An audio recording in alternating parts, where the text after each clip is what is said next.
In the past few days, I finally read Isa Mazzei's memoir Camgirl, which was published in November of 2019, and if you haven't heard of Isa Mazzei, I'll bring you up to speed. In 2018, a horror/thriller film came out on Netflix called Cam. The film is basically about a cam girl encountering this doppelganger and her trying to get her identity back. The film was well received by critics on Rotten Tomatoes, but not so much with the audience score. I think it's pretty good at the time, pretty interesting. I made a video when it came out, I'll leave a card up there. Now looking back at that video, I guess it aged pretty well. I think 1 year later in 2019, the memoir the film was sorta based on was published, Camgirl. This video will be the second installment of the Camgirl Odyssey. The writer and the author of the book, Isa Mazzei, graduated from UC Berkeley with a degree in comparative literature. Her father was a cinematographer, her mother a makeup artist. Let me just get this out of the way before we get into anything. I finished this book in 3 to 4 days, the quickest I've ever finished reading a book. And I know y'all connoisseurs out there are gonna say, oh, I can read a book in a day. I like to spread them out. I don't have that patience, okay? I read a few chapters every day, so to finish a book this quickly, it's huge for me. I got the hardcover, about 350 pages worth of content here, and it's a page turner for sure. Like, once I'm hooked, I cannot stop. The story is always moving, not a lot of filler. It's very easy to read as well. And Camgirl is kind of insane. Going into this book, I had some expectations, having some knowledge with some of the behind the scenes of the movie, so I expected more backstory of why she became a cam girl in the first place, her struggle with her family during her years of camming, and the mostly unknown culture behind camming.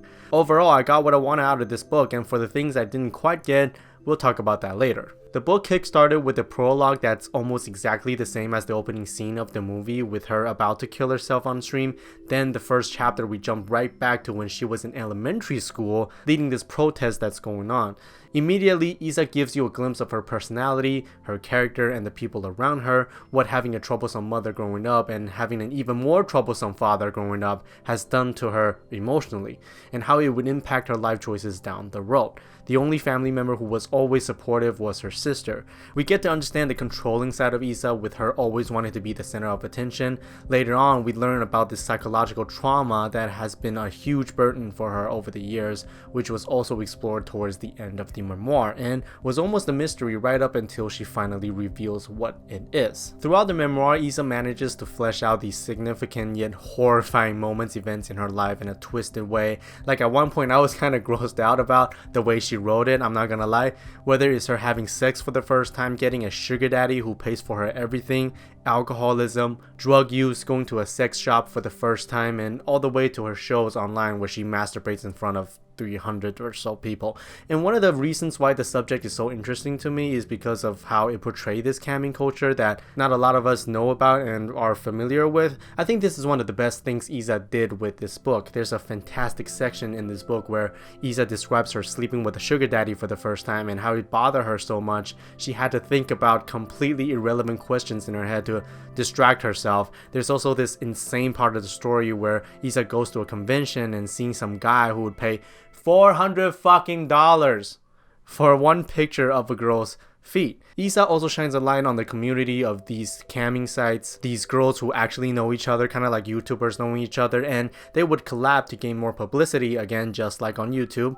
With that being said, there's also this darker side Isa described when she did a collab for the first time, how she felt cold after a few hours of working together, the struggles with lying, to whom she lies to, and to what cause she lies. They're all in here. These are the things that we don't get to see fully fleshed out and explored in the 90-minute film. To draw resemblances and similarities, I guess the Tinker character in the film is the demon character in the book, who is basically this helper guy who takes care of everything for her, from blocking and banning spam to legit finding her a lawyer for copyright issues. We also get this back and forth between them where the girl constantly calls him by his username when he really just wants to be called by his real name, which was both explored in the book and in the film. We see their relationship develop throughout the book, but was only slightly touched on in the film. There are actually a few relationships Isa wrote about in the book which are all quite intriguing actually. Same thing goes for the Barney character in the film, who I think is the jiggy guy in the book if I have to guess. So this guy in this book is super rich. He is this huge tipper for a lot of the cam girls, and in their world he is called the whale. It's the guy you don't want to piss off because they provide a quarter of your paycheck. The sister in the book was changed to a brother in the film. The clubhouse in the film is really just an after party in the book, I think, and the BDSM fucking sitting on a dildo for hours scene in the film, which lasted a couple of seconds, was described brutally in the book. I mean, just brutal, in which it explores what's going through her mind when doing a show with another cam girl called Ginger. The cross in the film, I guess, is a nod to Isa's final show as written in the final chapters of this thing. There are so many things I picked up on after reading the book and rewatching the film. It definitely made me like it a lot more. And just when you thought the shows our main character put on in the film were bullshit, thinking what kind of fucks would want to look at a half-naked girl eating steaks or legitimately hurting themselves, you'd be surprised, man. Isa goes to extreme length to get tips from her viewer, to a point of really injuring herself. The book also takes a step back and explains how she convinced herself into liking it, enjoying it. The shows are elaborate, like depicted in the film. You thought camgirls just go online and entertain these fucking people for hours? No, they actually have a plan. They set goals, they plan games, then rules and gags, double entendre. And they look at their analytics and see which nights they gain more traffic. Like, this is for real. There's also the competition side of things that was explored really well both in the film and in the book. In the memoir, Isa always wanted to top herself every single month by doing bigger and better things every single stream. There's also a part of the story in which Isa starts feeling like a celebrity, meeting her fans, signing autographs, building relationships with some of her viewers just to make them feel special, all led to a stunning realization that is quite powerful by the end of the book. However, I do have one flaw I would like to point out, is the fact that Isa never really dug into her struggle with letting her parents know she's a sex worker and dealing with that kind of anxiety exposing herself in public. It's kind of ironic, I know, but this was only briefly illuminated in the film, and I expected the book to go a lot deeper in that aspect, but it never really did. Maybe in real life shit's complicated or nothing dramatic happened, but still, it would be nice for her to at least acknowledge it. And I think overall, Camgirl explores the relationship a person can have with herself throughout the years. In this case, how Isa always wanted to be the center of attention growing up, seducing and manipulating people around her. The doppelganger in the film really is just a reflection of who Isa became when camming. It simultaneously shows how corruptible these online personas are and how easy it is to tear them apart.